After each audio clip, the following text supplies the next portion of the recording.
Hello again, I'm Laura VanArendonk Baugh. Let's talk about Shojin Ryori. So Shojin Ryori is a very specific type of cuisine, I guess we would say, cookery, that developed out of a very specific tradition. This is the Japanese Buddhist traditional diet, and it is served at the temples. So if you caught the Koya-san talk, and I talked about the temples, and you could have Shojin Ryori there. This is what we're talking about. This was the idea of this. The concepts for this were brought from China to Japan as early as the 6th century, and by the 13th century, it was very firmly established. In fact, we have a cookbook from that time period, advising on how instructions for the cook on how to prepare this non-violent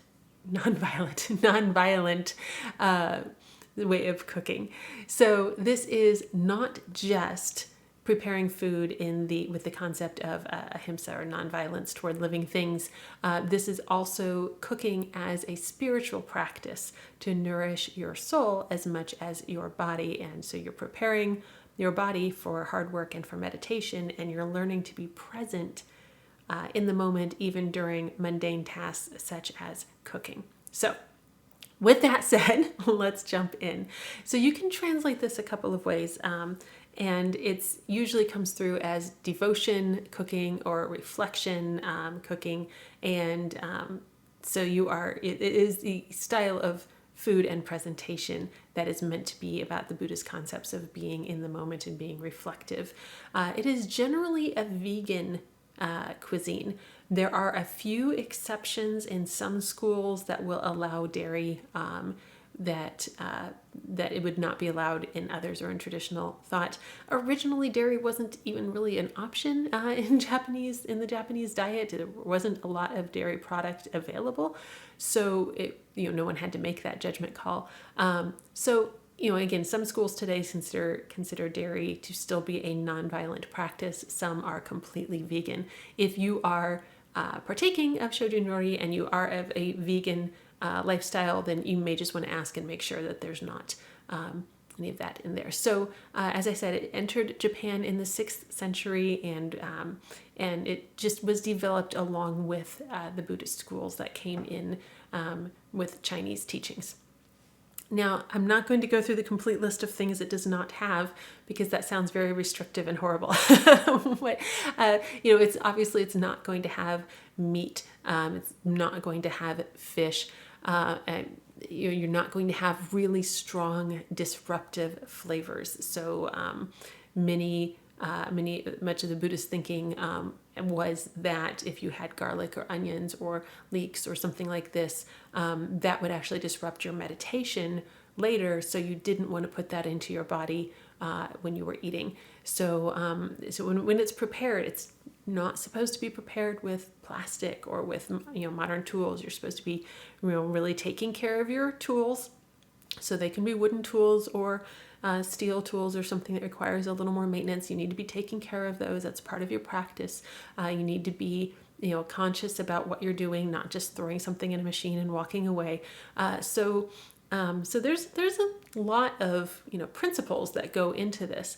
And if you look I made a list here of there's a zillion ways that soybeans will show up in this as a fundamental part of the diet, and a lot of other things as well. And you'll see seaweed, and you'll see different kinds of stocks and vegetables and all sorts of things. But when you look at this list and you're thinking, oh, especially from an American's perspective, there's so many restrictions here, and there's so many things that are not what I would normally think of as my comfort food. I don't know how I feel about this. Well, there's a little skepticism that may be coming through here, and I'm just going to tell you that it's okay. It's going to work out. I promise. There are actually quite a lot of things that you can do within those restrictions, if you want to call them that. Typically, you will see a lot of soups. A soup is often kind of a primary part of the meal. Not always, but there will be a lot of soups, lots of fried vegetables, Tempura is a part of this. You know, you'll see salads, you'll see rice, and all sorts of things. And you can get actually an amazing variety of foods, even with those parameters on the ryori. Shojin Ryori is focused on, you know, you're preparing with the rules of 5. There will be 5 colors in every meal. There will be 5 flavors in every meal. Those would be sweet, sour, salty, bitter, and umami. You will have 5 different methods of preparation. So you might have cutting, boiling, grilling, steaming, frying.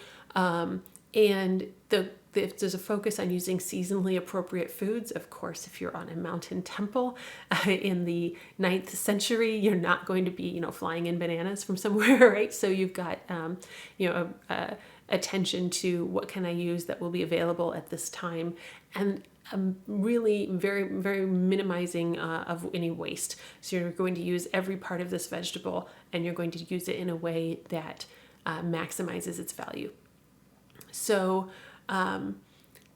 then also, you know, as you're preparing it, you know, the mindset of the monks preparing this food is as important as the food, right? So you want to be preparing it with what's called the sanshin.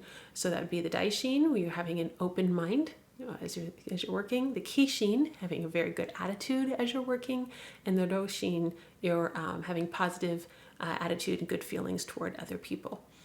And I'm just, you know, most of these I think are my photos here, and they are, you know, everything is about attention to layout, and the plating and the presentation is also important. You know, you're not just gonna slap some stuff on there and say, there you go. You know, like, no, this is about being aware. It's about being in the moment. This is about being appreciative.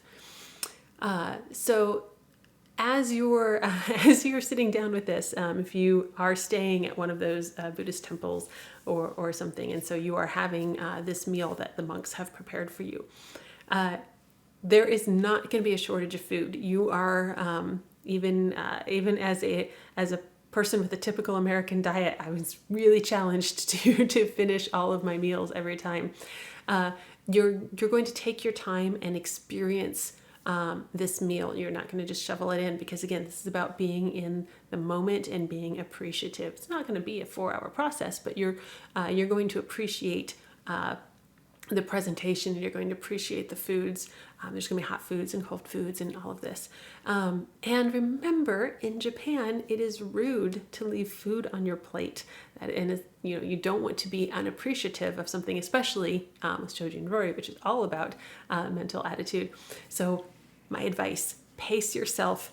Give yourself time to get all of that in, because there's going to be a lot of food, and you don't want to be rude and not finish it. So you need to clean your plate, and it's going to be fine. The food is amazing. It's really, really good. There's just going to be a lot of it. So that is your super quick introduction to Shojin Ryori, and I've put up a couple of resources for you there. And yeah, I will catch you in another video. Take care.